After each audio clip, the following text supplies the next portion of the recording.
Bismillahirrahmanirrahim. Assalamualaikum warahmatullahi wabarakatuh. Perkenalkan, nama saya Sofia Royani dengan NPM 207006002 dari kelas A. Di sini saya akan memaparkan materi yang berjudul Interpolasi Polinomial Lagrange untuk memenuhi salah satu tugas mata kuliah analisis numerik. Nah, langsung saja kita masuk ke pengertian interpolasi. Apa itu interpolasi? Nah, interpolasi ini adalah mencari nilai-nilai antara yang tidak ada pada data. Dan metode yang paling sering digunakan adalah interpolasi polinomial. Nah, apa itu interpolasi polinomial Lagrange? Interpolasi polinomial Lagrange adalah formulasi kembali dari polinomial Newton yang mencegah komputasi diferensi terbagi. Interpolasi Lagrange membuat sebuah fungsi pendekatan tanpa harus menurunkan berkali-kali dengan menggunakan fungsi pendekatan polinomial dan menggunakan jumlah titik yang fleksibel tergantung pada orde yang ingin digunakan. Nah, selanjutnya adalah bentuk umum dari polinomial Lagrange. Untuk polinomial Lagrange derajat kurang dari sama dengan n, untuk n plus 1 titik yang berbeda adalah fnx sama dengan n, sigma i sama dengan 0, lix fxi. Nah, di mana lix ini sama dengan n, pi j sama dengan 0, dan j tidak sama dengan i. X dikurangi xj per xi dikurangi xj. Nah, versi linear versi linearnya untuk n kurangi 1 adalah f1x sama dengan x dikurangi x1 per x0 dikurangi x1 kali fx0 ditambah x kurangi x0 per x1 dikurangi x0 kali fx1. Selanjutnya adalah bentuk interpolasi Lagrange orde 2.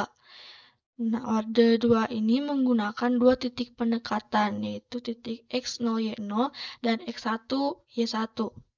Nilai y pada sebuah nilai x diperoleh dengan y sama dengan L0 kali y0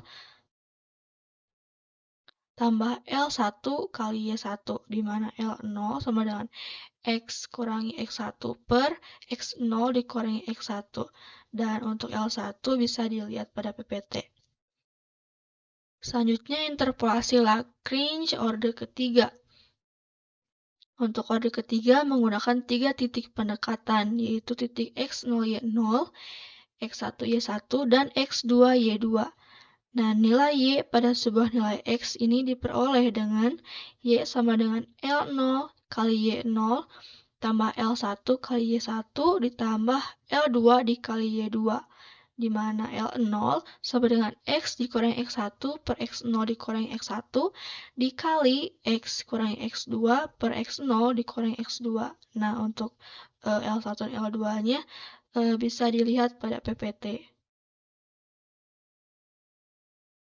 Selanjutnya kita masuk ke contoh soal nomor 1. Di sini terdapat soal taksirlah len 2 menggunakan polinomial interpolasi Lagrange orde pertama dan kedua. Dengan x0 sama dengan 1, fx0 sama dengan 0, x1 sama dengan 4, fx1-nya sama dengan 1,38629444, dan x2 sama dengan 6, fx2-nya sama dengan 1,7917595. Nah, untuk penyelesaiannya kita menghitung untuk orde pertama dulu, yaitu dengan taksiran pada x sama dengan 2. Adalah kita masukkan nilai x, x1 dan x0 dan fungsi fx-nya ke dalam rumus interpolasi polinomial Lagrange yang orde pertama. Nah, sehingga menghasilkan nilai 0,4620981. Nah, Selanjutnya adalah menghitung polinomial order kedua dengan memasukkan nilai x, x1, x0, dan fx ke dalam rumus polinomial order kedua, sehingga menghasilkan nilai 0,56584437. Nah, selanjutnya contoh soal yang kedua. Hampiri fungsi fx sama dengan cos x dengan polinom interpolasi derajat 3 pada range 0,0, 1,2 dengan menggunakan 4 titik n. Yang pertama, x0 sama dengan 0,0, x1 0,4, x2 sama 0,8, dan x3 sama dengan 1,2. Perkirakanlah nilai P3 0,5 dan bandingkan dengan nilai sebenarnya. Nah, dari soal tersebut, kita menggunakan penyelesaian dengan rumus polinomial Lagrange derajat 3 yang menginterpolasikan keempat titik tersebut.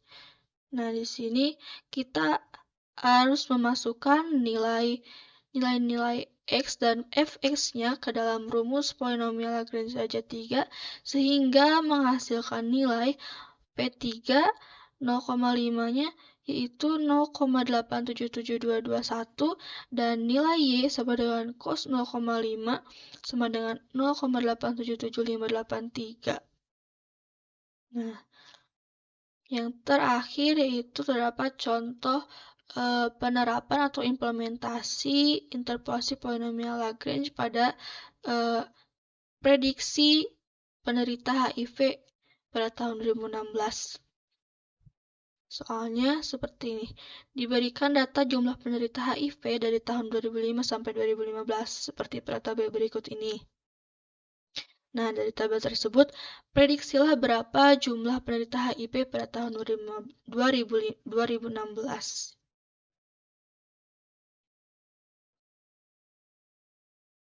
Nah, penyelesaiannya yaitu dengan implementasi dari interpolasi polinomial Lagrange ke dalam bahasa pengkodingan MATLAB.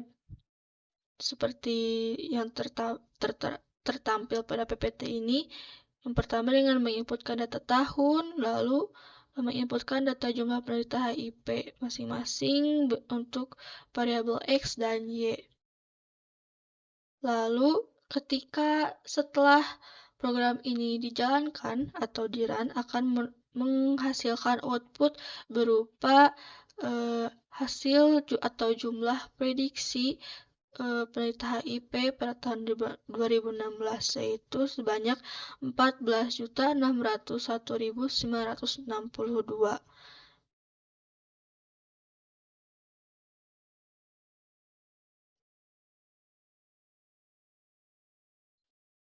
Sekian presentasi dari saya. Untuk kurang dan lebihnya saya mohon maaf. Terima kasih. Wassalamualaikum warahmatullahi wabarakatuh.